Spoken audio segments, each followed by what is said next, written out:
কবিতাৰ শিৰোনাম পদূলিৰ নিম গছডাল। কবি অজিত ৰাজবংশী।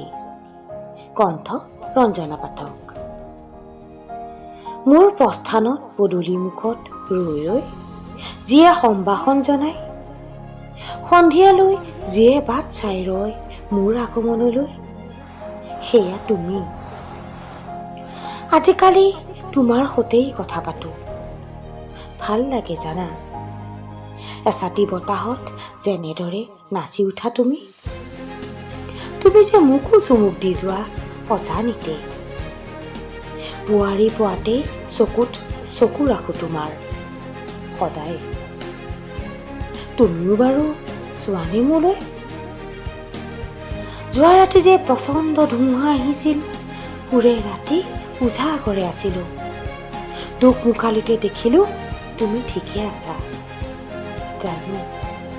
জানো ধুমুহাই তোমাকো চুবাইছিল, অথচ মোৰ বাবে এতিয়া ভালেই জালি আছা তুমি।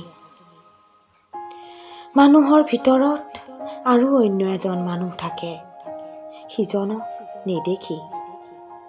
তোমাৰ ভিতৰত কিন্তু অন্য এজন নাই। সেয়ে মই তোমাৰ কথাকে ভাবোঁ। তোমাৰ কথাকে ভাবোঁ।